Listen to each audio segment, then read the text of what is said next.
selamat malam. Apa kabar semuanya? Selamat datang dalam Health Talk kita kali ini. Dan semoga semuanya dalam keadaan sehat-sehat. Amin. Dan acara kita malam hari ini terselenggara berkat kerjasama yang luar biasa sekali. Persembahan dari Intiland dan Rumah Sakit Darmo Surabaya. Oke, rekan-rekan sekalian, malam hari ini kita akan berbincang-bincang, kita akan diskusi, kita akan ngobrol-ngobrol. Dan nanti boleh kalau mau bertanya, silakan bisa bertanya.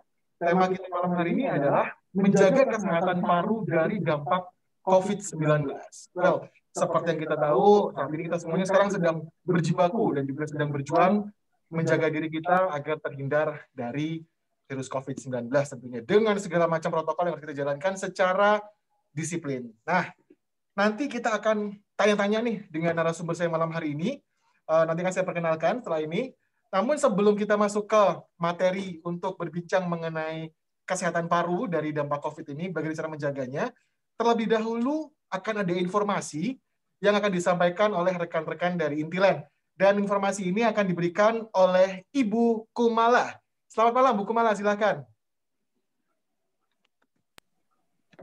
Selamat malam, Bapak Ibu. Malam ini saya akan memperkenalkan apartemen eksklusif Intiland Surabaya.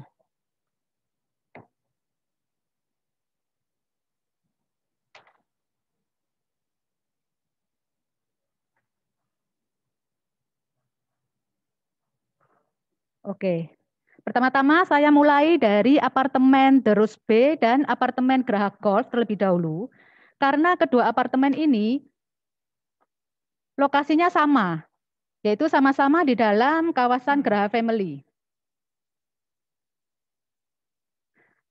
Lokasi apartemen The Rose B berada di Blok W Geraha Family, sedangkan apartemen Geraha Golf berada di sebelah Clubhouse Geraha Family.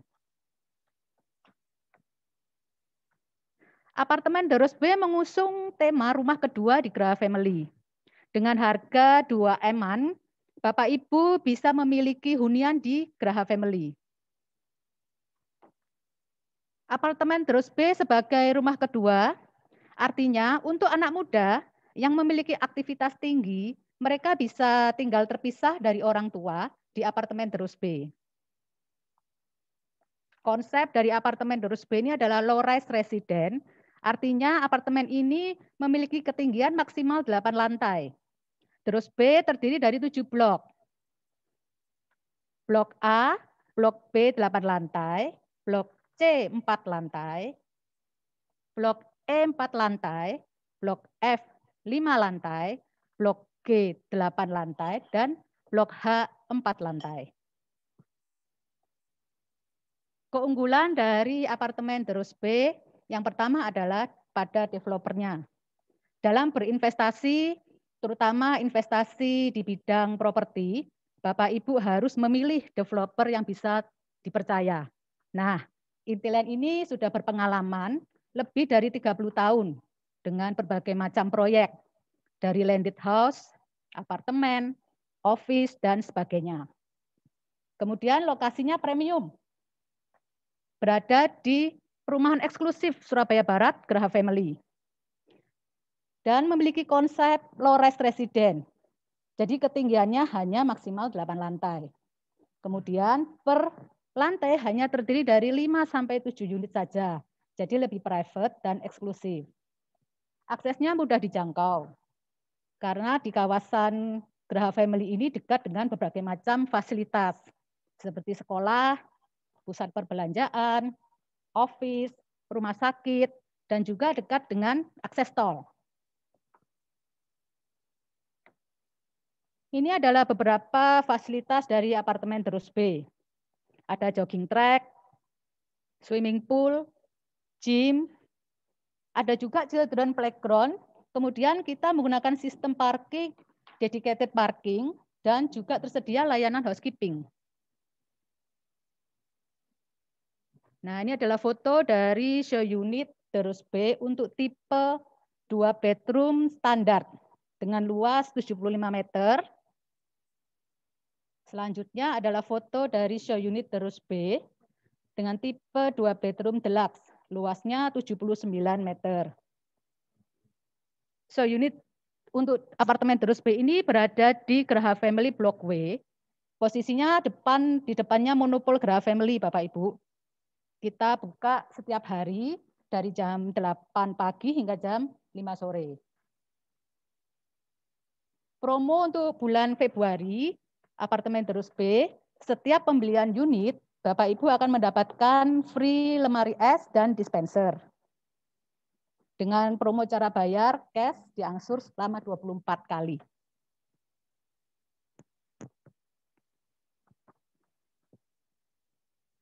Oke, selanjutnya adalah apartemen Geraha Golf.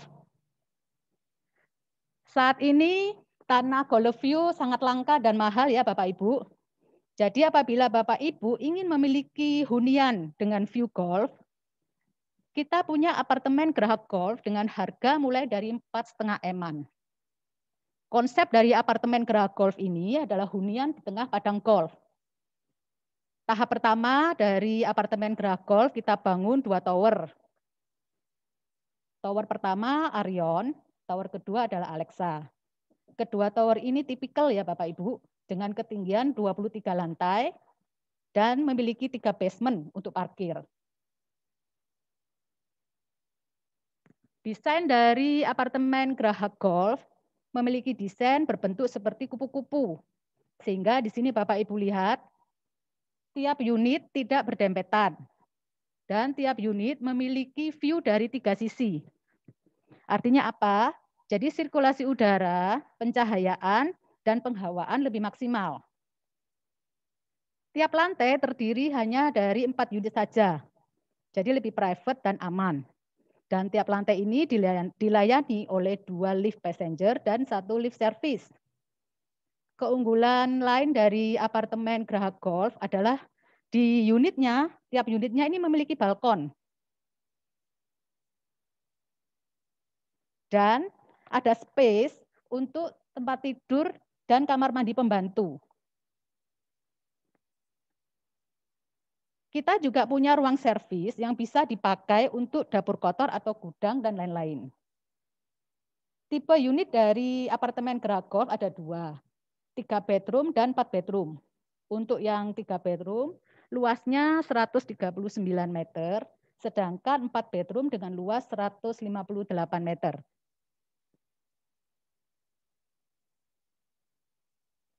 Ini adalah fasilitas dari apartemen Geraha Golf. Tempat gymnya, kemudian ini adalah swimming pool dan ada children playground di situ. Ini adalah lounge.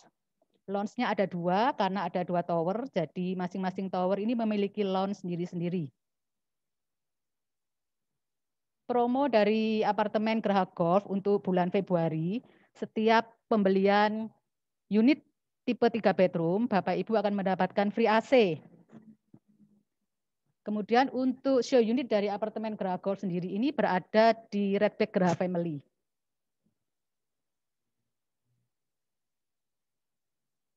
Oke. Yang terakhir adalah Praksis Apartemen. Keunggulan dari apartemen Praksis adalah yang pertama, lokasinya Bapak Ibu. Karena lokasi dari apartemen Praksis ini berada di CBD pusat kota Surabaya. Dekat dengan Rumah Sakit Siloam, Plaza BRI, Tunjungan Plaza, dan dikelilingi oleh berbagai pusat aktivitas. Konsep dari Praksis ini adalah mixed use building. Artinya apa? Bahwa di dalamnya ini ada apartemen, ada hotel, ada office, ada retail yang saling terintegrasi sehingga membuat kualitas hidup menjadi lebih baik. Ini adalah beberapa tenan retail yang sudah ada di Praksis. Di sini bisa kita lihat seperti restoran Ono Cafe, Kedai Kumpul Konco, Desora, Sim Corner, dan kedepannya ada beberapa tenan yang masuk. Fasilitas dari Praksis Apartemen, Bapak Ibu bisa lihat di sini adalah area drop off dari Praksis Apartemen. Kemudian ada lobby, Kita juga punya swimming pool dan gym di lantai 6. Nah, Bapak Ibu tidak perlu khawatir berinvestasi di Praxis Apartemen karena memiliki potensi market sewa apartemen yang besar. Dan kita juga sudah bekerja sama dengan Travelio. Promo untuk 2 bedroom compact dengan luasan 59 meter dengan harga 1,6 M-an. Kali ini kita berikan promo free interior dan free elektronik plus free service charge selama 2 tahun. Kemudian untuk 2 bedroom standar dengan luas 85 meter dengan harga 2,7 M. Sama, kita juga berikan free interior, free elektronik, dan free service charge. Jadi unit di Praxis ini ready stock ya Bu, Bapak Ibu. Jadi bisa langsung siap huni. Bapak Ibu tidak perlu bingung lagi untuk mengisi interior dan elektroniknya. Harga promo apartemen Praxis untuk yang 1 bedroom mulai dari 990 juta.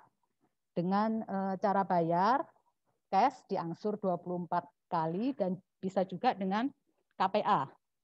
Kita sudah bekerja sama dengan beberapa bank, ada BCA, CIMB Niaga, OCBC, Mandiri, dan BTN. Bonus di bulan Januari ada tambahan bonus yaitu bonus smart home untuk pembelian di bulan Januari.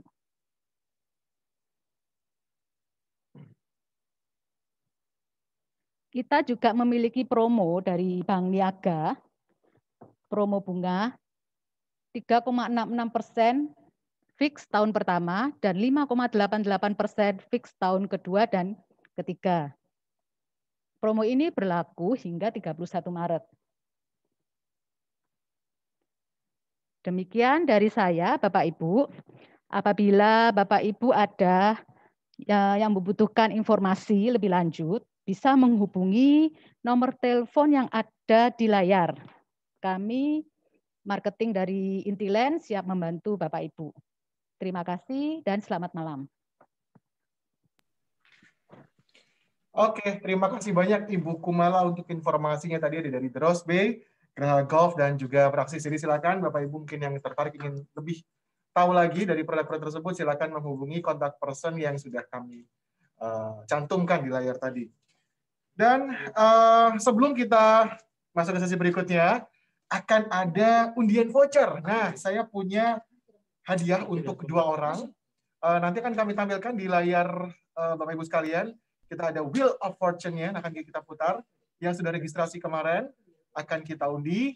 Kita ambil 2 nama untuk mendapatkan hadiah voucher. Baik, kita mulai ya. 3, 2, 1. Yuk, putar.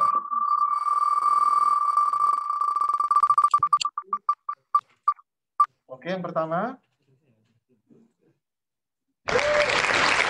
Ayu Santia, selamat. Oke.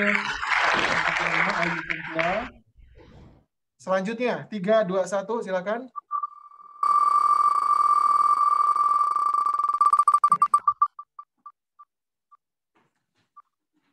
Atas nama Fira Gunawan. Oke.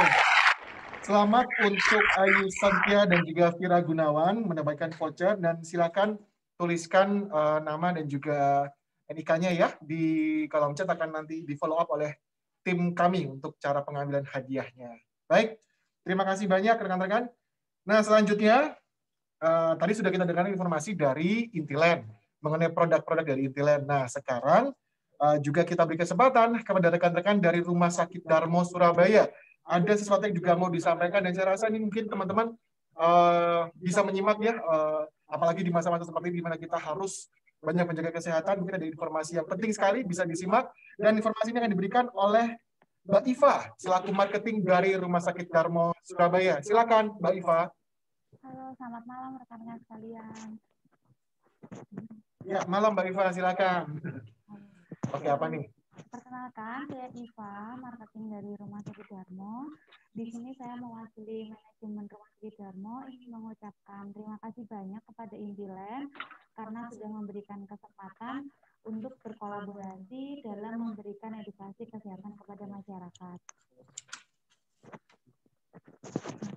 Mungkin Bapak Ibu di sini ada yang sudah pernah mengenal Rumah Sakit Dharma sebelumnya, atau bahkan ada yang belum pernah mengenal Rumah Sakit Dharma itu apa. Nah, so untuk memperkenalkan biar kita tak kenal kata saya, jadi saya perkenalkan Rumah Sakit Dharma itu seperti apa. Nah, Rumah Sakit Dharma merupakan rumah sakit swasta yang berada di kota Surabaya yang beralamat di Jalan Raya Darmo nomor 90. Rumah Sakit Dharma merupakan rumah sakit tertua di Surabaya yang saat ini usianya sudah berusia 100 tahun. Nah, kalau usianya memang tua ya Bapak Ibu, tapi tenang dalam pelayanan dan mutu kami selalu mengutamakan terdepan, mengikuti tren di zaman sekarang, dan juga pastinya dari rumah sakit kami memberikan pelayanan yang terbaik dengan tenaga dan SDM yang mumpuni gitu. Nah, harapannya setelah saya menyampaikan informasi terkait Rumah Sakit Darmo, di sini rekan-rekan sekalian bisa mengenal dan juga mengingat selalu ketika membutuhkan pelayanan kesehatan, selalu mengingat Rumah Sakit Darmo. Nah, biasanya kan kalau kita ke rumah sakit itu berkunjung untuk teman yang sakit atau saudara yang sakit atau bahkan kita sendiri yang sakit. Tapi yang perlu rekan-rekan sekalian tahu, di rumah sakit itu tidak hanya diperuntukkan untuk orang-orang yang sakit. Tapi kita-kita yang sehat ini juga perlu berkunjung ke rumah sakit untuk apa? Untuk melakukan medical check up. Nah, medical check-up ini supaya kita mengetahui kondisi kesehatan kita setiap tahun bisa atau 6 bulan sekali bisa. Jadi ada lebih baik kalau kata pepatah tuh mencegah daripada mengobati gitu. Nah, selain itu saat ini kan kita sedang menghadapi pandemi COVID-19 ya. Nah, untuk screening biar kita lebih tahu kondisi terbaru, kondisi kita itu Rumah Sakit Darmo juga bisa melayani screening kesehatan terkait COVID-19. Nah, untuk kondisi rumah sakit selama selama pandemi ini, tenang aja, kami selalu menerapkan protokol kesehatan sesuai dengan aturan pemerintah yang pastinya setiap pasien yang berkunjung pasti akan di-screening terlebih dahulu dengan cek suhu dan juga bisa cuci tangan menggunakan hand sanitizer gitu. Nah, kebetulan nih tahun ini Rumah Sakit Dharma bertepat usia 100 tahun. Dalam merayakan 100 tahun ini, Rumah Sakit Darmo ada beberapa program. Nah, tapi yang perlu saya sampaikan di sini bahwa Rumah Sakit Darmo juga memiliki pelayanan unggulan, yaitu kami ada Urologi Center, terus kemudian Darmo Children Center, dan juga pelayanan kesehatan laparoskopi dan juga endoskopi dan IRCP. Nah, dalam rangka merayakan 100 tahun Rumah Sakit Darmo, kami ada program pemeriksaan laboratorium yang akan berakhir programnya 2 hari lagi, yaitu tepat di tanggal 31 Januari 2021. Nah, dalam program kami di 100 tahun ini, kami ada 2 paket pemeriksaan laboratorium, yaitu yang pertama itu dengan harga 200.000, paket yang Bapak Ibu terima dalam pemeriksaan laborat dalam harga 200.000 ini ada gula darah puasa. Di sini pasien diwajibkan puasa 10 jam. Jadi terakhir makan itu bisa jam 9 malam, besok paginya bisa langsung melakukan pemeriksaan di rumah sakit. Kemudian kolesterol total, pemeriksaan trigliserida, kreatinin, asam urat, dan juga tes COVID antibody serologi. Nah, kemudian untuk paket harga yang 100.000 sama dengan yang paket harga 200.000, cuma untuk yang 100.000 ini kami tidak ada pemeriksaan screening COVID, yaitu antibody serologi. Gitu. Nah, selain itu kami juga melayani swab antigen dengan harga 250.000. Pelayanan swab antigen bisa dilayani mulai dari hari. Untuk syarat dan ketentuannya dalam paket promo kami 100.000 dan 200.000 itu dilayani setiap hari Senin sampai juga Sabtu pukul 7 pagi sampai 9 pagi. Dengan syarat yang sudah saya sampaikan tadi, puasa 8 sampai 10 jam. Pendaftarannya bisa langsung datang ke Poli Rawat Jalan Rumah Sakit Darmo. Hasil dari pemeriksaan sekian dari Rumah Sakit Darmo, dan tentunya jangan lupa dalam acara kali ini kita memberikan giveaway berupa voucher pemeriksaan laborat. Jadi semoga rekan-rekan tetap stay tune di acara kali ini sampai selesai. Terima kasih. Baik, terima kasih banyak Mbak Iva untuk informasinya. Dan rekan-rekan sebelum... Aduh, sorry, masih ke-mute tadi rupanya. Thank you Mbak Iva, terima kasih banyak untuk informasinya tadi. Dan sebelum kita masuk ke narasumber saya, terlebih lagi saya akan undi 2 orang pemenang untuk mendapatkan voucher laboratorium dari Rumah Sakit Darmo. Yuk, kita tampilkan Wheel of Fortune-nya untuk 2 orang. Silakan yang pertama.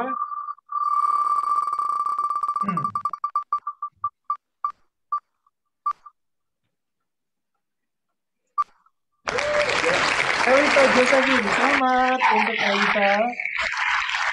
Oke, yang pertama Elita bisa nanti pakai untuk periksa lab ya hadiahnya. Berikutnya.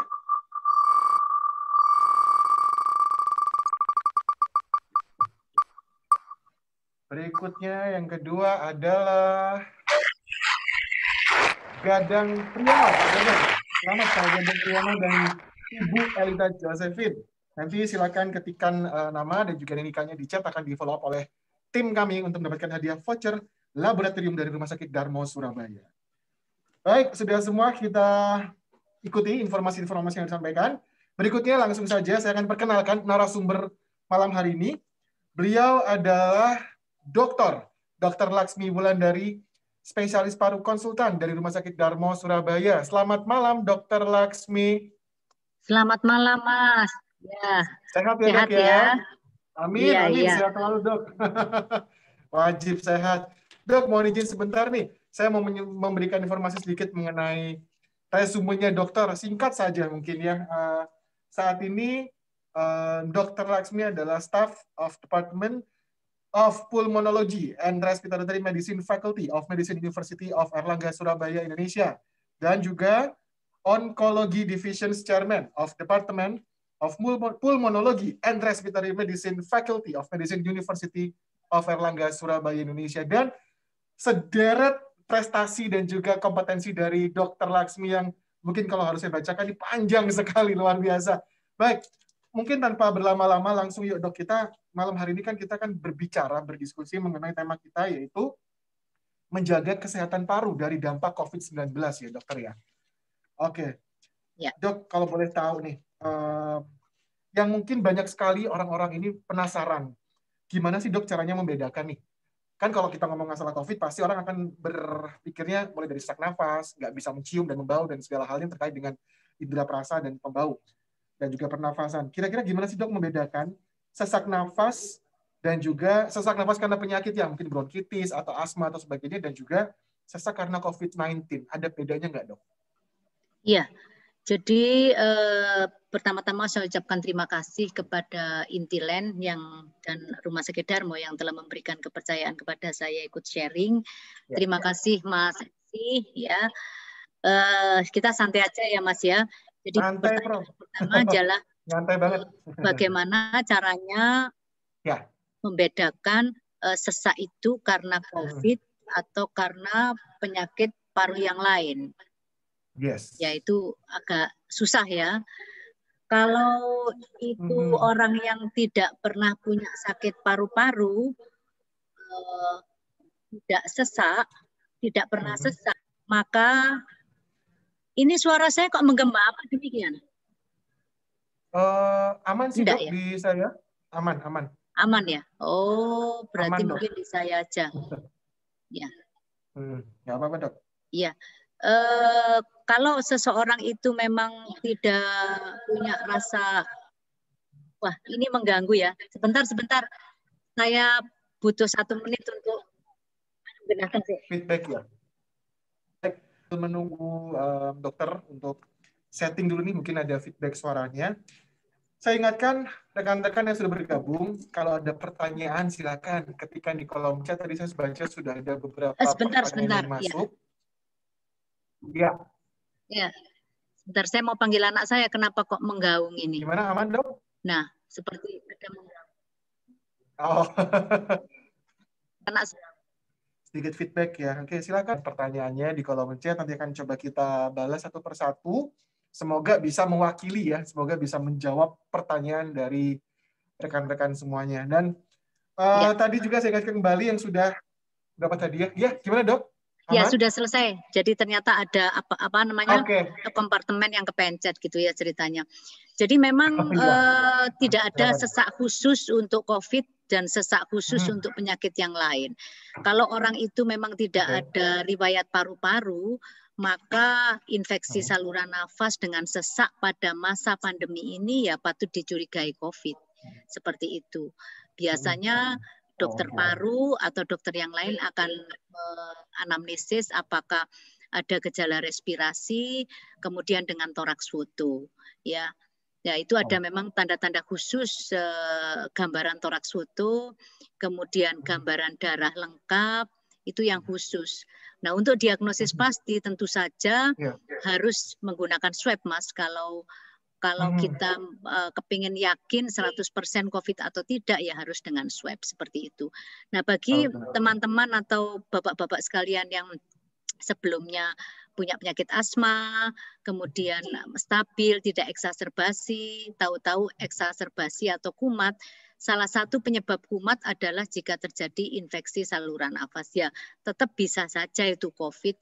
Pada masa pandemi ini ya kita rodo obral untuk melakukan swab, karena dengan swab itu kita bisa yakin bahwa itu COVID atau non-COVID secara 100%. Demikian. Oke, baik. Berarti kalau untuk yang belum pernah sakit asma, tidak ada riwayat sakit pernafasan, ketika merasa sesuatu seperti itu harus lebih aware ya Dok ya, harus segera langsung ke rumah sakit untuk periksa dan memastikannya dengan toraks dan juga untuk akurasinya dengan swab tadi ya Dok ya. Betul, betul. Dan sekarang saat ini untuk pemeriksaan itu sudah macam-macam, Mas. Kalau zaman dulu swab aja, swab itu mesti butuh waktu paling enggak 1 hari, tetapi saat ini ada yang namanya rapid antigen. Jadi rapid itu cepat, antigen cepat. Dengan itu hanya beberapa menit saja. Ketika rapid antigennya positif ya positif, tapi ketika rapid antigennya negatif belum tentu negatif, harus diswab. Tapi at least kita sudah dengan cepat bisa menangkap kalau orang tersebut positif dan infeksi, begitu Mas. Oh gitu, berarti tadi dokter sampaikan bahwa kalau di antigen misalkan dia positif itu sudah pasti mendekati 100% dia memang positif COVID. Tapi ketika dia masih negatif, ada baiknya dipastikan kembali dengan swab ya Dok ya? Ya, betul. Karena memang gold standarnya tetap swab. Kalau rapid antigen itu tidak bisa mendeteksi manakala virusnya masih sedikit. Jadi pada fase awal, hari-hari pertama, itu dia masih negatif. Padahal ketika di swab PCR sudah positif. Atau ketika dia itu sudah melewati fase puncak virusnya. Ya, kemudian virus menurun, penyembuhan dan sebagainya. Nah itu kalau pada rapid antigen sudah negatif, padahal masih positif kalau dengan swab seperti itu. Ya. Oke, baik. Jadi kita tidak boleh abai dan juga tidak boleh terlena ya mentang-mentang oke antigennya negatif, sudah aman, belum gitu Dok ya? Betul, betul. Baik. Itu pesannya ya. Itu pesannya. Baik. Berikutnya nih Dok, misalkan nih untuk pasien yang sudah terpapar dengan virus corona nih, saya sempat mendengarkan beberapa testimoni, saya juga mungkin sering kita baca-baca gitu kan, bahwa itu paru-paru. Nah, apakah nih kalau misalkan sudah pernah kena virus corona dengan gejala yang ringan, misalkan Dok ya, paru-parunya juga itu sudah terganggu atau rusak nggak Dok? Ya, jadi COVID itu bervariasi, mulai dari yang ringan, tanpa gejala, sampai dengan yang berat, sampai dengan ventilator. Ya, itu ditentukan oleh jumlah virus yang menginfeksi dan ditentukan oleh daya tahan tubuh. Ketika daya tahan tubuhnya bagus, virusnya sedikit, maka yang tampak adalah OTG atau COVID ringan seperti itu. Kalau itu hanya OTG atau COVID ringan yang isoman-isoman, itu belum sampai nyebar ke paru-paru biasanya, hanya terbatas sampai Oh. di saluran nafas atas saja, sehingga paru-parunya ya tidak terlalu terpengaruh. Tapi ketika pasien itu sudah sesak, biasanya sudah pakai oksigen, kemudian ke rumah sakit, toh kan nggak mungkin sesak itu di rumah. Nah, itu yang sudah mengenai paru-paru, dan seringkali walaupun itu sudah negatif, sudah pulang, itu seringkali menimbulkan gejala sisa. Tetapi jangan khawatir, berdasarkan pengalaman saya itu tinggal tunggu waktu. Tapi memang tidak bisa cepat seperti itu ya. Medianya sekitar 3 bulan, perlahan-lahan maka sisa-sisa fibrotik itu bisa hilang dan bisa baik kembali. Tapi memang membutuhkan waktu, sehingga orang-orang tuh sudah stres duluan. Wah, iki boleh aku gak iso bernafas atau sesak dan sebagainya. Nah, stres itu sendiri juga tidak bagus, Mas, pada masa pandemi ini gitu ya. Baik. Sama ini, Dok. Saya juga mau bertanya nih sebetulnya, apabila ada pasien yang sudah, ini ada gejala ringan ya, misalkan dia sudah sampai masuk ke paru-paru. Saya sempat dengar di radio ada testimoni penyintas dari COVID yang bercerita bahwa dia sampai dengan harus menggunakan alat bantu pernafasan, dan menurut si penyintas ini bahwa paru-parunya kalau dipakai buat nafas tuh agak sakit. Bener nggak sih, Dok? Dan butuh waktu recovery untuk paru-paru itu kembali normal beberapa tahun. Apakah itu betul, Dok?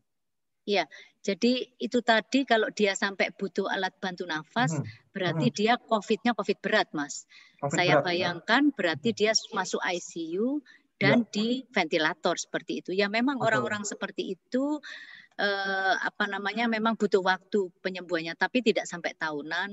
Berdasarkan pengalaman saya bulanan ya, nanti pelan-pelan akan membaik sendiri dengan latihan nafas dan sebagainya seperti itu ya. Jadi berterima kasih bagi orang yang COVID berat tapi terus habis itu survive, itu antibodinya tinggi, Mas, biasanya, Mas. Dan orang-orang yang berat tetapi survive itu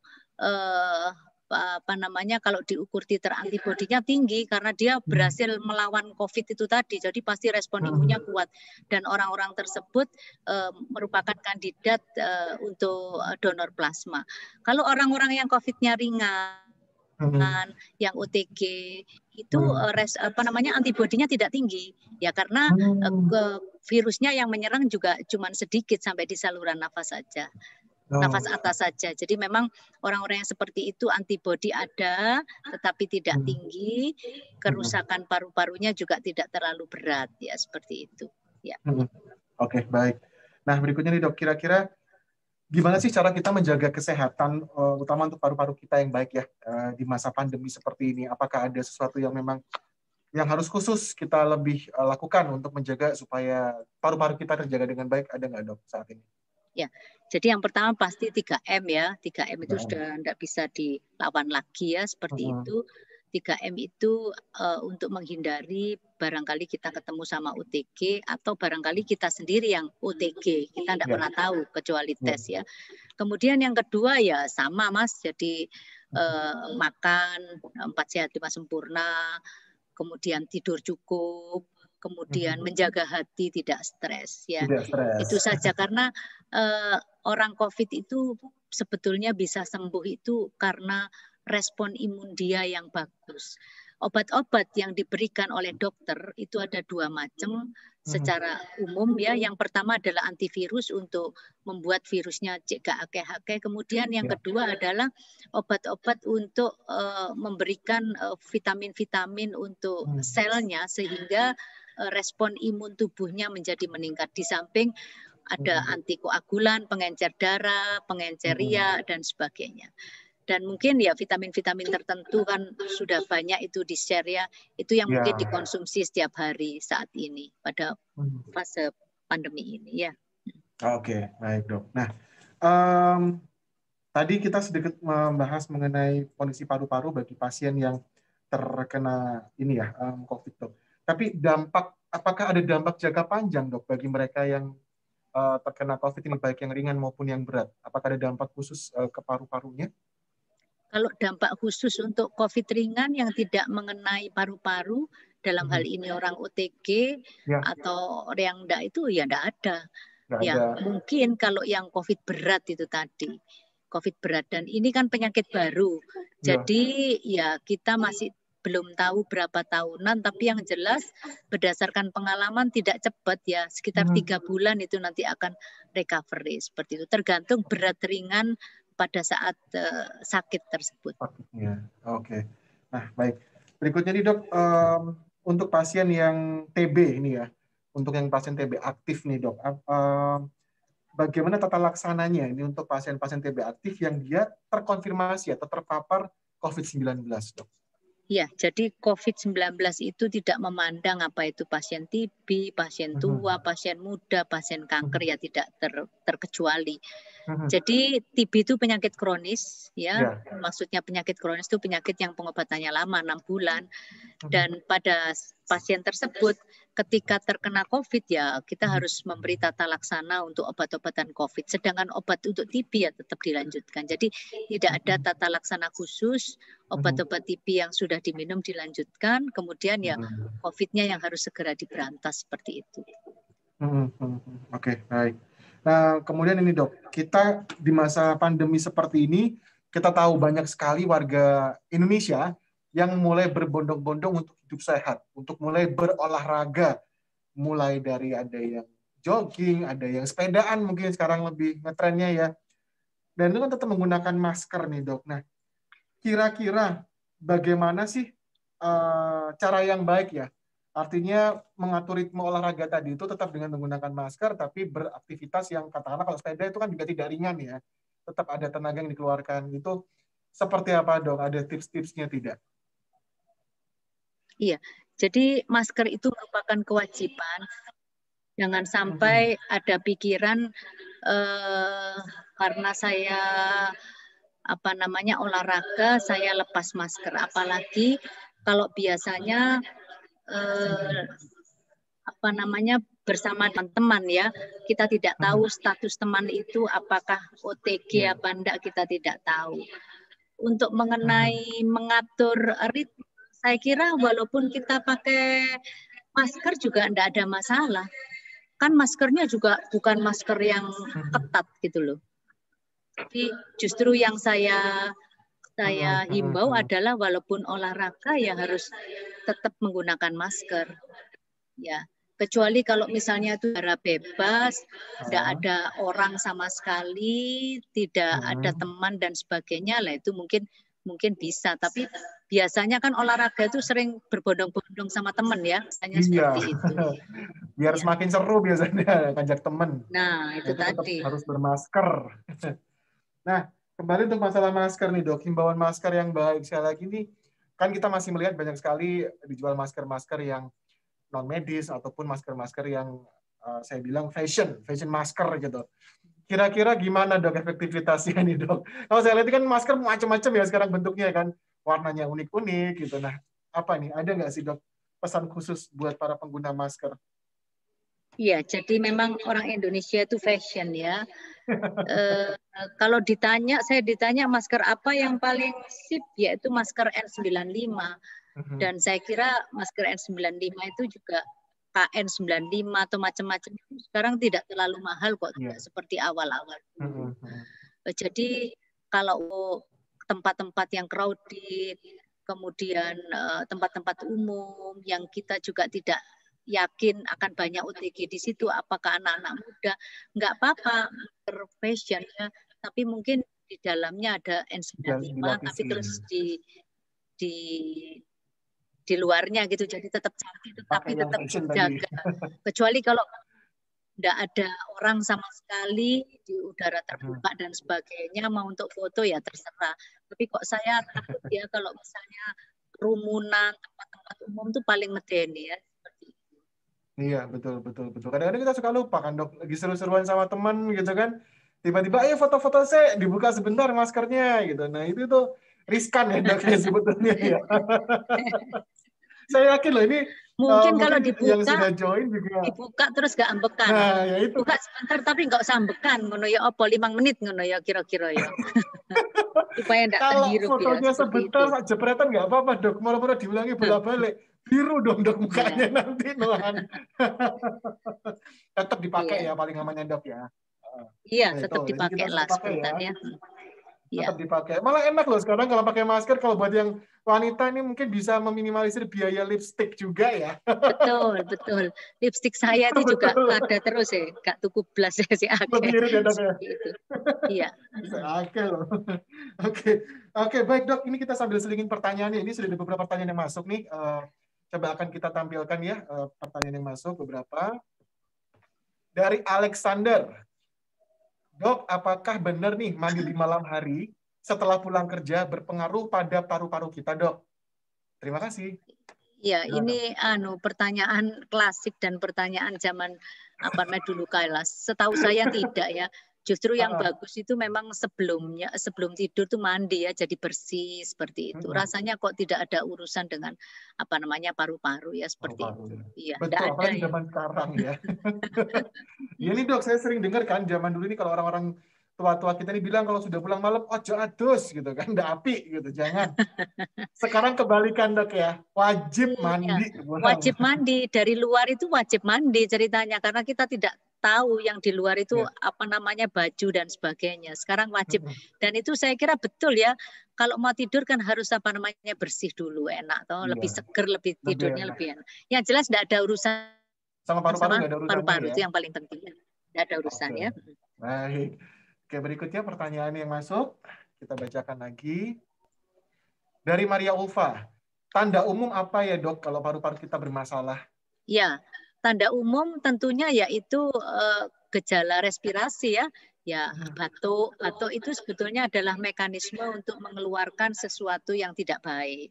Kemudian sesak, kemudian nyeri dada. Lah itu kalau ada gejala-gejala seperti itu ya harus segera ke dokter. Dan dokter akan melakukan fototoraks biasanya karena fototoraks itu sangat sensitif seperti itu ya.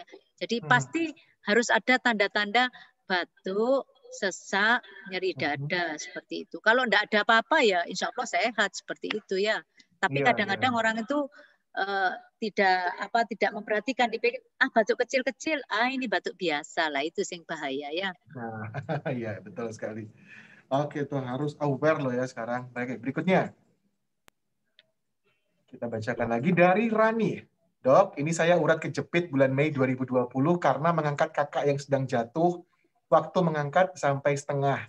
Dada saya kecetit, nyambung ke punggung kanan kiri, tidak jatuh tapi memar di kulit. Setelah itu, dada saya terasa sesak sedikit sampai sekarang. Tapi karena takut dengan COVID, saya nggak berani ke dokter maupun ke rumah sakit. Mohon dok penjelasannya perbedaan dengan sesak nafas di COVID dan juga efek karena tadi kecetitnya dok. Iya, jadi tadi saya di rumah sakit itu ya setiap hari, pekerjaan saya di rumah sakit. Jadi janganlah sampai ada pikiran bahwa takut ke rumah sakit itu tidak ada masalah. Saya bukan takut ke rumah sakit, takut berkumpul-kumpul orang banyak lah itu tadi seperti itu ya. Jangan sampai karena ketakutan yang tidak rasional sampai ada gejala kecetit, terus nyeri dada, kemudian sesak itu sampai tidak ke situ. Itu bermacam-macam Mas. Jadi saya tidak bisa menjawab dengan pasti. Lihat-lihat kalau orangnya itu tua, kemudian gejala kecetit itu kanker metastasis atau penjalaran ke tulang belakang juga bisa. Kemudian ada nyerinya, mungkin kanker paru dan sebagainya. Yang jelas ibu atau bapak tadi yang bertanya, monggo kalau sudah seperti itu jangan sampai ketakutan yang tidak rasional. Itu tadi timbangannya nanti kesuwen. Kasep nanti kasep ceritanya seperti itu ya. Dan di rumah sakit aman ya. Jadi bahkan masuk itu ditem dulu, ada satpamnya dilihat, kita sudah melakukan screening ya.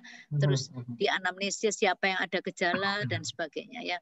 Ya karena saya juga takut kalau ketularan Mas, podo ae sebetulnya. Iya sama, saya yakin semua nakes, semua dari non nakes pun juga pasti takut gitu kan. Yang penting tetap harus menjaga protokol kesehatannya. Nah, jadi silakan loh, Bapak Ibu mungkin yang memang punya gejala atau mungkin tadi mengalami hal yang sama, ketakutan ke rumah sakit jangan takut. datang aja periksakan. Yang penting maskernya dipakai yang proper, kemudian jangan berkerumun, jangan menyentuh-nyentuh orang lain gitu ya. Artinya menjaga diri sendiri juga, berangkat ke rumah sakit diperiksa sama dokter. Lebih baik segera tahu penyakitnya apa ketimbang ditunggu-tunggu-tunggu, nanti malah kasep nggak bisa ngapa-ngapain, lebih bahaya ya dok. Ya, betul Mas. Oke, baik. Nah, sebelum kita masuk ke pertanyaan lagi ini, kita balik lagi ke tema kita mengenai paru-paru. Nih dok, ini mungkin yang paling seru ya, karena saya beberapa waktu yang lalu itu sempat membaca jurnal atau sempat baca artikel mengenai korelasi antara COVID dan juga para perokok. Saya sempat baca sekitar minggu lalu, itu disebutkan bahwa ada penelitian yang menyebutkan bahwa orang yang merokok itu justru sangat minim tertular sama virus COVID. Nah, ini saya rasa juga dokter pasti sudah mendengar masalah ini ya. Ini saya juga jujur wondering gitu loh. Ini benar nggak ya gitu kan? Yang setahu saya namanya itu juga medianya untuk masuk gitu. Kira-kira gimana sih dok? Betul nggak ini? Waduh, sekarang ini memang berseliweran informasi-informasi, tergantung siapa yang menyampaikan. Mungkin informasi itu adalah dari dari para ahli hisab mungkin. Ya, jadi ahli hisab untuk melegitimasi rokoknya sehingga dia bisa saja mengambil data-data yang cuman sebagian dan sebagainya ya. Jelas ya, saya kira rokok itu tidak perlu saya terangkan karena di dalam setiap advertensi rokok kan bisa macam-macam, bisa membuat ini malah digambari tengkorak macam-macam.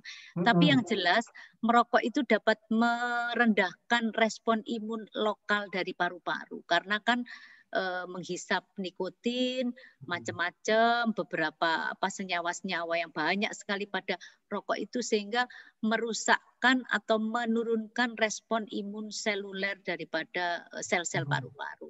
Lah, panjenengan bisa bayangkan ketika virus itu menyerang sel paru, sedangkan sejak awal tadi diperlukan respon imun atau kekuatan yang bagus, ya pasti lebih jelek ya Mas ya. Jadi saya mencurigai itu tadi jurnalnya dari yang ahli punya hisab. Redaksi itu tadi dari ahli hisab sehingga terus seperti itu bunyinya.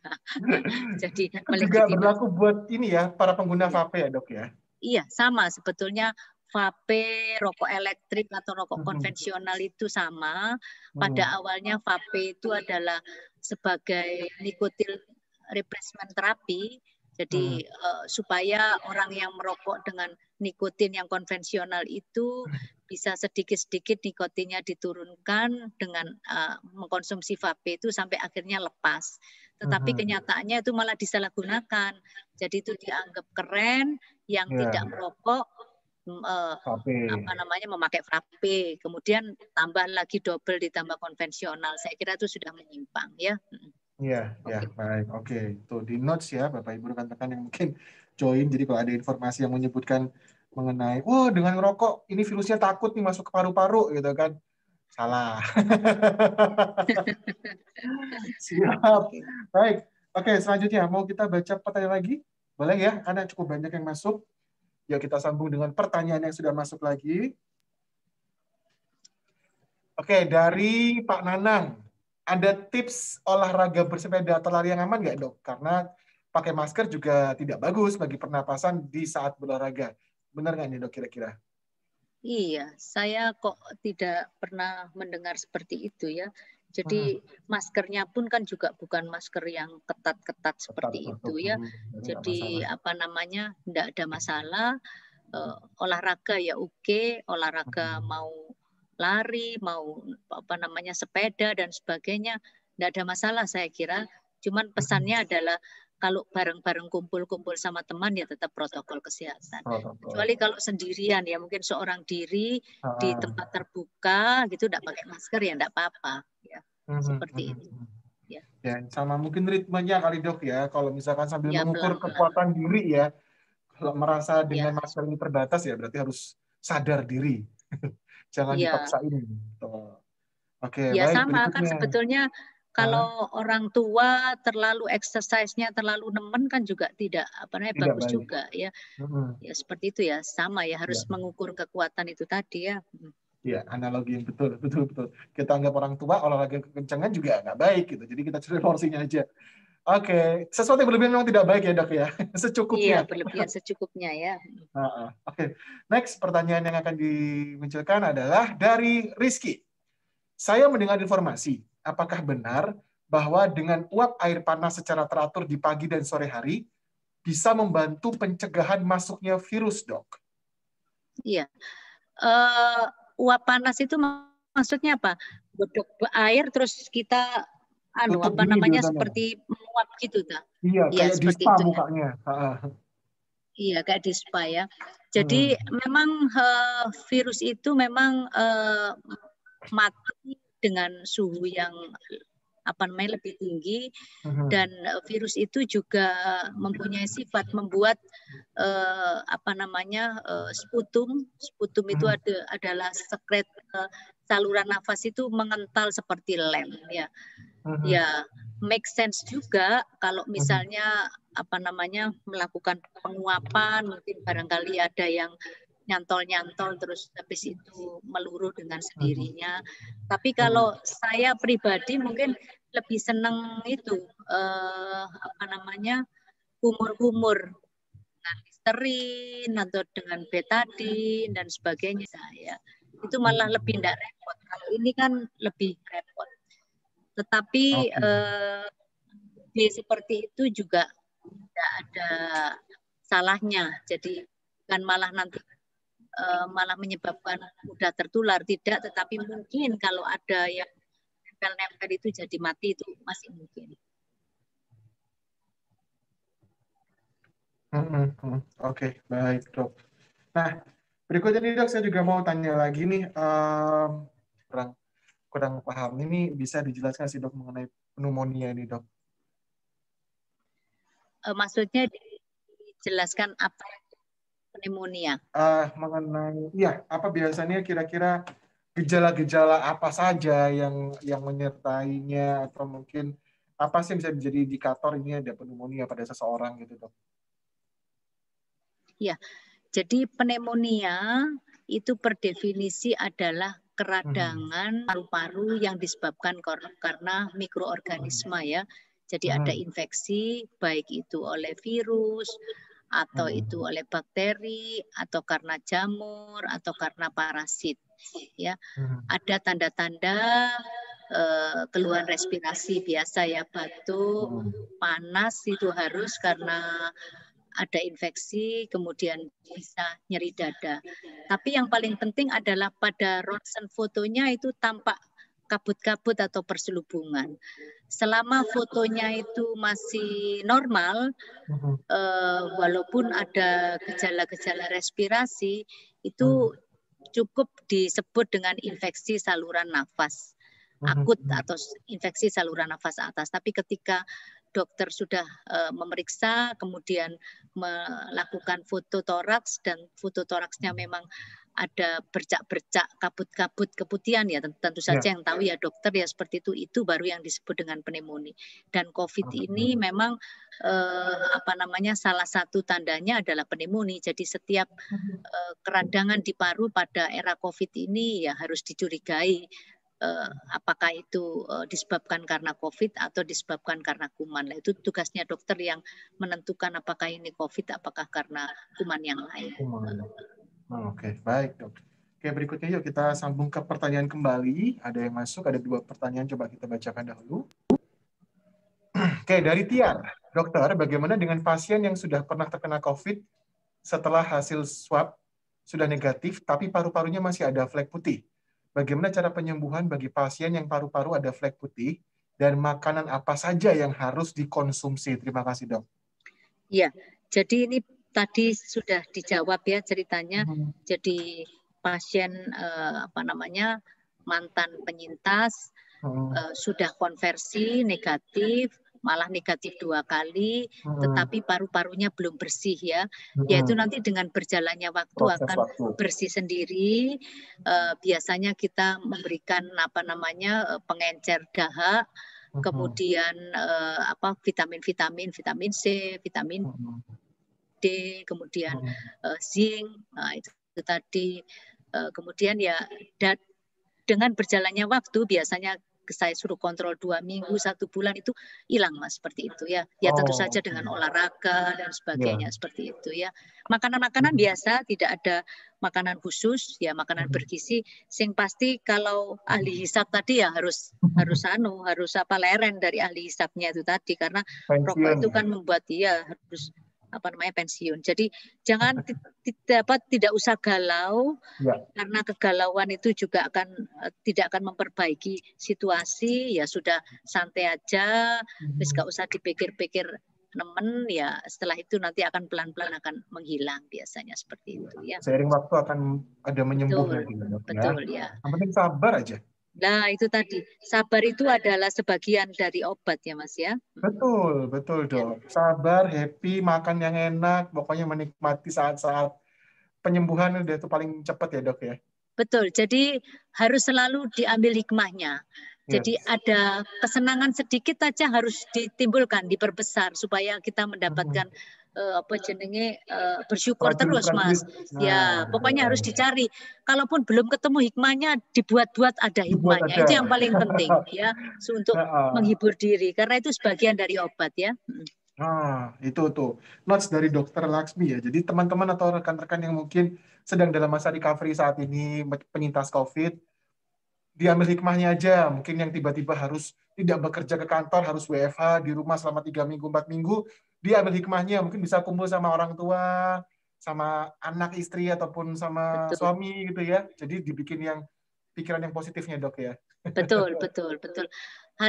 Kita harus pandai untuk menimbulkan sesuatu yang positif. Itu aja. Pasti ada ya. Pasti, Dok. Oke, baik. Second question. Yang kedua, kita masuk lagi dari Piranti Afits. Dok, mau bertanya. Saya pernah baca salah satu pernyataan dokter di medsos mengatakan bahwa kalaupun nanti ditemukan obat atau vaksin COVID, hal itu sebetulnya adalah nyawa cadangan. Karena sebetulnya orang yang sudah yang terkonfirmasi positif bisa dikatakan paru-paru sebetulnya sudah rusak. Mau dijelaskan ya, Dok, apakah COVID akan memang selalu menyerang paru-paru sekalipun gejala yang ditimbulkan ringan seperti anosmia, apakah paru-paru kita bisa normal kembali? Terima kasih, Dokter. Iya, jadi ini juga sama ya seperti tadi ya, pertanyaannya lagi. Saya tidak tahu, mungkin yang memberi info ini kebetulan yang COVID-nya berat gitu, seperti itu ya. Seperti itu. Jadi ya memang kalau COVID-nya berat itu menimbulkan sequel ya, tetapi itu tadi ya. Ya memang tidak ada janji, tetapi pelan-pelan itu nanti akan membaik sendiri. Ya harapan saya seperti itu. Ya. Dan ya itu tadi positive thinking dan sebagainya. Tapi kalau COVID ringan saya kira kalau belum sampai di paru-parunya ya tidak ada masalah. Kalau cuma anosmia, OTG, infeksi ringan ya tidak ada masalah seperti itu ya. Ya. Dan memang tidak ada obat khusus bagaimana caranya mengembalikan, itu belum ada seperti itu. Ya cuma vitamin-vitamin tadi ya. Oke, dan gaya hidup yang sehat tentunya. Baik. Nah, tadi kita sudah ada juga tadi pertanyaan yang membahas mengenai vaksin nih, Dok. Nah, kita masuk sedikit yuk kita masalah vaksin ini sendiri, karena kan hubungannya dengan COVID ini pasti ditunggu-tunggu adalah masalah vaksin gitu kan, dan sekarang sudah mulai terdistribusi. Tapi di masyarakat ini ada banyak perdebatan atau banyak pendapat-pendapat mengenai vaksin. Tapi yang saya ingin tanyakan dokter, seberapa pentingkah vaksin bagi kita semua, Dok? Terutama untuk vaksin COVID ini, seberapa penting? Iya. Jadi kalau ditanya cekak ausnya jawab ya penting ya. Jadi kalau kita lihat COVID ini sudah mengganas ya. Jadi penyebarannya sudah sangat luas. Kemudian beberapa dari saudara-saudara kita, kemudian kenalan kita, bahkan ayah ibu kita yang kebetulan punya komorbid tertentu itu menjadi korban ya. Rasanya tidak cukup kita hanya menjalankan 3M saja tidak cukup, karena 3M pun ternyata juga masyarakat banyak yang lebay ya, banyak yang tidak patuh.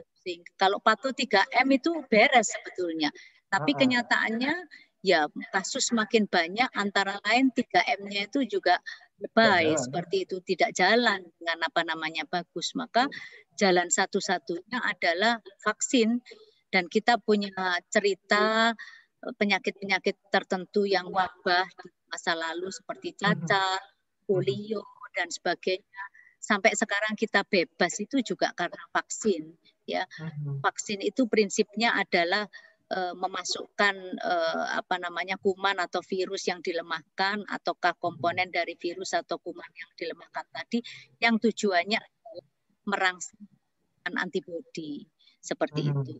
Nah, kalau 70% dari masyarakat kita punya antibodi, apakah itu divaksin, apakah itu sembuh dari sakit kena COVID, itu maka kita bisa protek seperti itu ya. Jadi ya vaksin itu adalah salah satu jalan supaya kita bisa hidup normal lagi seperti dulu. Ya, satu-satunya jalan. Karena ini sudah hampir setahun ini, sudah hampir setahun. Iya. Udah mau ulang tahun ini COVID-nya, Dok. Nah, kita sudah 3M sudah, tapi ya ternyata ya banyak yang lolos seperti ini ya. Jadi ya satu-satunya jalan daripada menimbulkan banyak korban, antibodi terbentuk dengan sakit itu repot, Mas ya. Rumah sakit jadi penuh, kemudian tidak bisa diprediksi. Kalau mengenai orang yang imunokompromis yang meninggal banyak dan sebagainya, tetapi kalau dengan vaksinasi ini ya bisa diprediksi ceritanya seperti itu ya. Oke, jadi sekali lagi vaksin itu penting ya, Bapak Ibu rekan-rekan sekalian. Jadi kalau berpikir vaksin itu kan bukan bikin sembuh, memang bukan bikin sembuh ya, Dok ya. Vaksin itu menjaga tubuh kita ya, Dok ya. Ya, jadi vaksin itu memang disuntikkan untuk merangsang tubuh membentuk antibodi melawan virus. Jadi ketika kita kemasukan virus, maka imun kita sudah kuat, sudah siap-siap. Kalau tidak ada vaksin ya seperti saat ini, ketika masuk ini virus baru, ya kita belum siap-siap, tergantung. Kalau dia muda, tidak ada komorbid, respon imunnya cukup bagus, ya dia bisa menang. Tetapi manakala itu menyerang ibu kita, menyerang saudara-saudara kita yang dengan komorbid, ya langsung keok, Mas, seperti itu. Iya, betul. Oke, nah itu penting ya, karena tadi mungkin sore saya juga sempat ada baca beberapa pernyataan atau artikel-artikel yang bilang kita ini nggak butuh vaksin, kita cuma butuh untuk gizi gitu. Nah, saya juga bingung ini orang-orang yang bilang kayak gini ini kan artinya saya bukan mengedukasi apa-apa, tapi ingin coba mengajak bahwa vaksin ini bukan hal yang bisa diremehkan. Artinya kita belajar berkaca ke masa lalu ya, Dok ya, dari influenza pertama kali muncul, cacar, polio, dan kawan-kawan ini kan memang semua bisa terproteksi dengan baik dengan adanya vaksin. Bahkan sampai sekarang ketika kita baru punya baby pun sudah ada macam-macam imunisasinya. Zaman dulu paling cuma imunisasi A, B, C, D, F, G. Sekarang ada meningitis, ada polio, ada influenza, dan mungkin nanti ke depannya berapa tahun lagi ada vaksin COVID yang juga udah basic masuk ke baby mungkin ya, Dok ya? Iya. Jadi ya itu tadi, yang penting adalah merangsang untuk timbulnya antibodi yang spesifik terhadap virus SARS-CoV-2 serta sel-sel imun yang lainnya yang diharapkan akan mencegah virus masuk atau menghalangi virus tersebut masuk ke tubuh ya, seperti itu. Prinsipnya seperti itu ya. Prinsipnya seperti itu. Dan ada juga bertanya, kenapa kok harus 2 kali, Dok? Iya, jadi pada waktu suntikan yang pertama itu antibodinya belum cukup untuk melindungi secara penuh, sehingga diperlukan booster lagi 2 minggu setelah suntikan pertama, dan dengan booster tersebut ternyata dalam 21 hari maka antibodi yang terbentuk cukup tinggi, dan ya ini kan sudah diteliti, ada clinical trialnya, dan efektivitasnya sudah melebihi apa yang distandarkan oleh WHO, lebih dari 50% seperti itu ya. Oke. Nah, sip. Nah, Dok, kira-kira kalau untuk masalah vaksin ini kan ada yang bertanya, kira-kira kalau untuk bayi divaksin juga nggak ya? Nah, kira-kira gimana, Dok, untuk saat ini, Dok? Ya, jadi vaksinasi COVID ini termasuk proses penyiapan vaksin yang paling cepat di antara vaksin-vaksin yang lain sampai memang disegerakan karena kita harus segera mendapatkan ini tadi ya. Jadi tetapi disegera itu berarti ke susu-susu terus efek samping itu tidak diteliti atau efikasinya tidak diuji, tidak seperti itu, tetap semuanya melewati fase-fase yang normal untuk sebuah obat atau sebuah vaksin itu bisa dikonsumsi manusia luas seperti itu. Nah, tadi tanyanya apa, Mas? Kalau untuk baby saat ini, Dok, jadi saat ini vaksin ini sesuai dengan uji cobanya. Jadi tidak untuk baby, jadi ada tipe-tipe vaksin, tetapi vaksinnya untuk dewasa. Tidak menutup kemungkinan saat ini mungkin sedang berjalan penelitian untuk anak-anak, mungkin juga untuk anak-anak. Tapi saat ini yang ada seperti Sinovac, Moderna dan sebagainya ini untuk dewasa. Jadi kita menggunakan vaksin tersebut, vaksin A itu sesuai dengan clinical trial-nya, sesuai dengan uji klinisnya.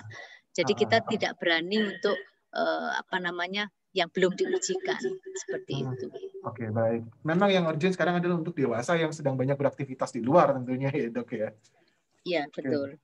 Nah, kalau vaksin sendiri ini ketika sudah disuntikan ke dalam kita manusia nih, Dok, bisa berapa lama dia bertahan, Dok?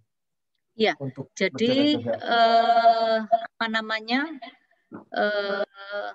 sudah ada penelitiannya. Jadi dalam 21 hari setelah suntikan kedua untuk Sinovac, maka titer antibodinya sangat tinggi dan ini bertahan selama 3 bulan, ya seperti itu. Nah, tetapi kita juga sudah melakukan vaksinasi ini terus juga akan dipantau. Apakah ini nanti sampai 6 bulan juga masih bertahan dan sebagainya, seperti itu. Tetapi sudah ada penelitiannya dan kita terus memantau sampai seberapa lama vaksin ini bertahan seperti itu. Oke, baik. Terima kasih, Dok. Oke, ada pertanyaan lagi kah yang akan kita bacakan? Oke, ada. Yuk. Dari Elita Jose, ini tadi yang menang dapat voucher nih dari Rumah Sakit Darmo. Jangan lupa dipakai ya, Ibu Elita. Oke, pertanyaannya nih, untuk orang yang hasilnya sudah negatif COVID, tapi masih ada gejala batuk-batuknya. Bagaimana, Dok, cara mengantisipasinya supaya batuknya lekas hilang? Ya, jadi mungkin ya ke dokter jelas kita biasanya memberikan obat-obatan simptomatis ya, bisa biasanya ya dengan racikan, kemudian dengan ya obat-obatan simptomatik ya. Jadi ya harus ke dokter, diberikan obat simptomatik, tapi nanti saya percaya dengan berjalannya waktu akan menghilang dengan sendirinya, seperti itu. Ya, sekali lagi harus sabar ya, Dok ya untuk recovery-nya. Iya, harus sabar seperti itu. Oke, ada lagi pertanyaan? Ya, ada lagi nih, Dok, pertanyaannya. Kita tampilkan. Dari Pak Gadang Priyono, ini juga tadi yang menang nih kalau nggak salah Pak Gadang nih ya. Selamat malam, Dr. Laksmi. Apakah ada tips-tips untuk menjaga kesehatan udara terkait dengan kesehatan paru di dalam area pandemi saat ini? Ya, jadi sebetulnya yang dijaga adalah jangan ada atau jangan berada di ruang tertutup ya. Jadi ruang tertutup ini orang banyak, kumpul-kumpul wong akeh, crowded, ruang tertutup itu bahaya ya. Jadi bahkan Bu Risma itu pada waktu masih wali kota mengadakan rapat itu di luar, Mas. Panjenengan bisa lihat ya di tamannya itu ya. Jadi saya pada waktu rapatnya dia sudah tidak pernah lagi di dalam ruangan. Ya itu bagus. Jadi supaya sirkulasi udaranya baik ya seperti itu. Ya. Dan bahkan dikatakan ya walaupun pakai AC harus ada exhaust dan sebagainya. Artinya yang di dalam dikeluarkan supaya bisa terurai seperti itu ya. Oke, baik dokter. Oke, sepertinya pertanyaannya sudah terjawab semua nih ya untuk rekan-rekan yang bertanya. Baik dokter, mungkin sebelum kita akhiri, boleh nggak dok kita mendapatkan informasi atau mungkin pesan-pesan nih dari dokter bagi rekan-rekan yang bergabung malam hari ini, bagaimana cara untuk kita bisa hidup sehat dan tetap bisa beraktivitas di masa pandemi seperti ini, utamanya yang masih banyak harus ke kantor nih, Dok? Ya, jadi tentu saja di era pandemi ini dimanapun kita berada harus 3M ya, seperti itu. Walaupun beberapa dari kita sudah divaksin.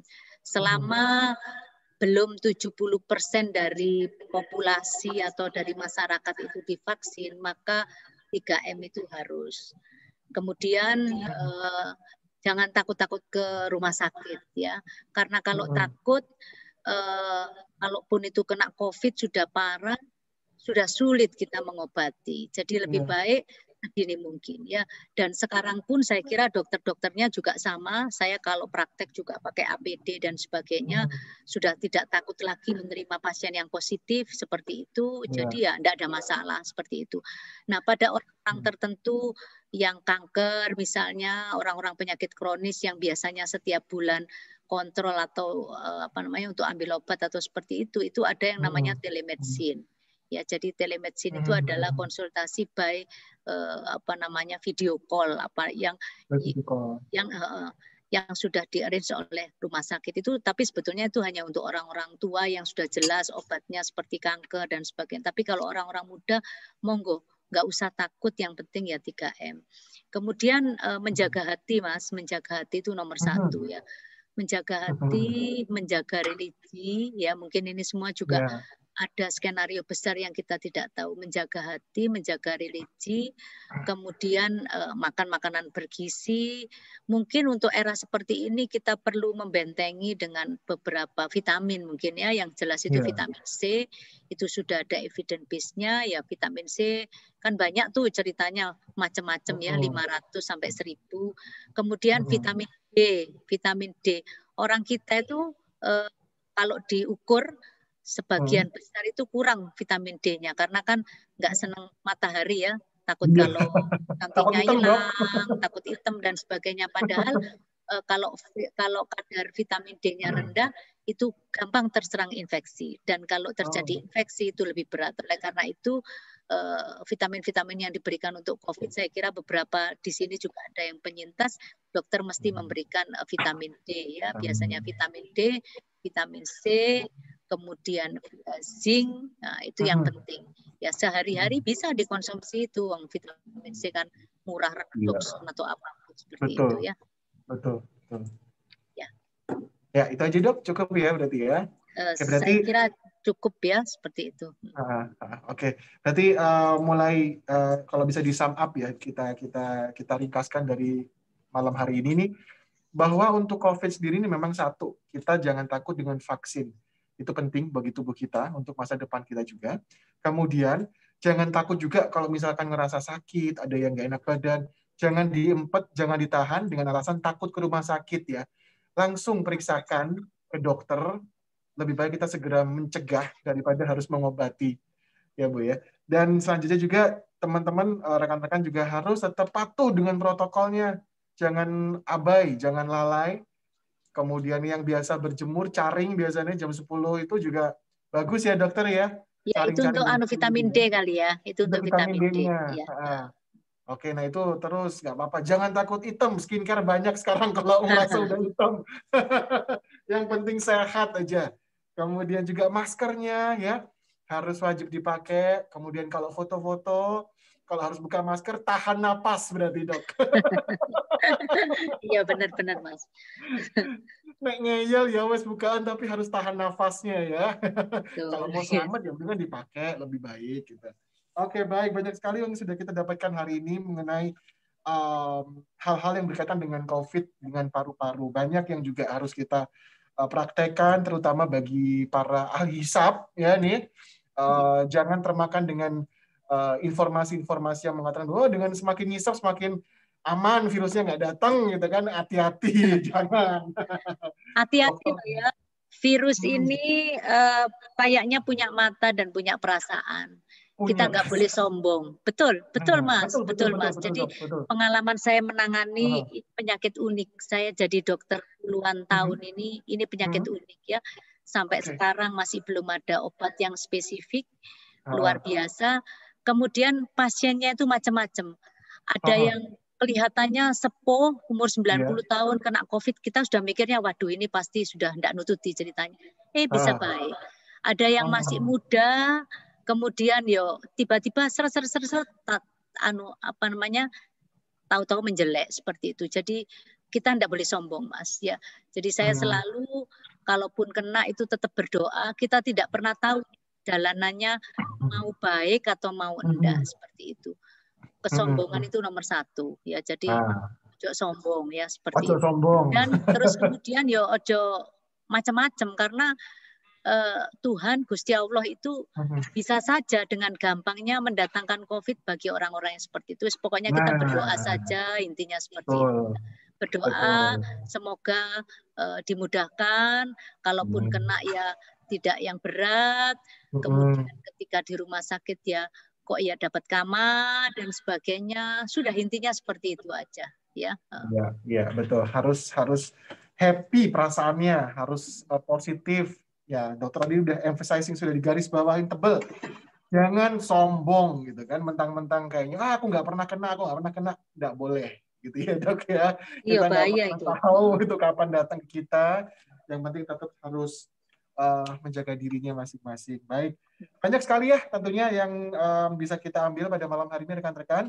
Tolong semakin kita tingkatkan awareness kita terhadap lingkungan sekitar, utamanya pada diri kita sendiri. Karena kita pakai prinsip kali ini naik pesawat, kalau kita mau bantu orang lain, pertama bantu diri kita sendiri, ya. Pasang masker untuk kita sendiri, setelah kita bisa nafas, baru kita bantu rekan di sebelah kita. Sama seperti itu. Kita jaga diri kita sendiri, kita sehat, baru kita bisa membantu keluarga kita, rekan-rekan kita yang lainnya untuk juga tetap bisa hidup sehat bersama-sama. Dr. Laksmi, terima kasih banyak, Dok, untuk waktunya. Matur nuwun juga, Mas, kepercayaannya, semoga berkenan, ya, itu aja ya, monggo. Iya. Matur nuwun sekali. Baik, rekan-rekan, sebelum saya akhiri untuk acara malam hari ini, kita masih akan ada undi lagi 2 hadiah ya. Oke, kita putar lagi untuk Wheel of Fortune-nya. Silakan. Yang pertama,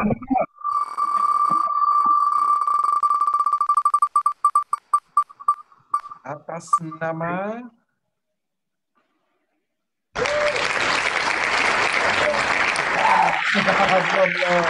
Yuk, kita putar lagi.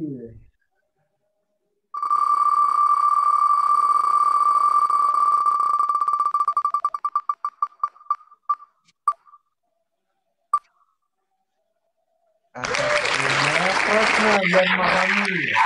Selamat. Yang kedua.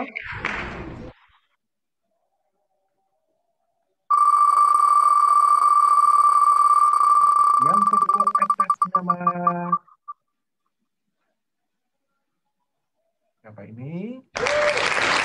Lim Xiangling. Oke, selamat kepada Kresna dan juga Lim Xiangling. Nanti silakan ketikkan nama lengkap dan juga NIK-nya di chat, akan dihubungi oleh rekan-rekan kami untuk pengambilan hadiah voucher pemeriksaan laboratorium oleh Rumah Sakit Darmo. Sekali lagi rekan-rekan, terima kasih banyak untuk waktunya. Terima kasih Dr. Laksmi Wulandari, spesialis paru-paru di Rumah Sakit Darmo. Silakan rekan-rekan kalau misalkan mau berkonsultasi lebih lanjut lagi, feel free, bisa dicek jadwalnya Dr. Laksmi yang ada di Rumah Sakit Darmo, make appointment, bisa langsung berkonsultasi dengan Dr. Laksmi. Dan akhir kata, kami dari Intiland mengucapkan terima kasih dan juga kepada rekan-rekan dari RS Darmo, terima kasih atas kerjasamanya pada malam hari ini.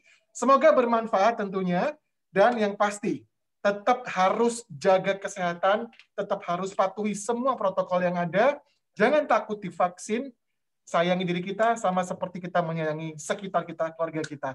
Saya Dimas Perdana, Dr. Laksmi Wulandari, dan semua rekan-rekan yang sudah bergabung malam hari ini undur diri. Terima kasih, sampai berjumpa kembali di lain kesempatan. Selamat malam dan salam sehat. Selamat malam, Mas Dimas. Terima kasih semuanya. Ya.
kondisinya?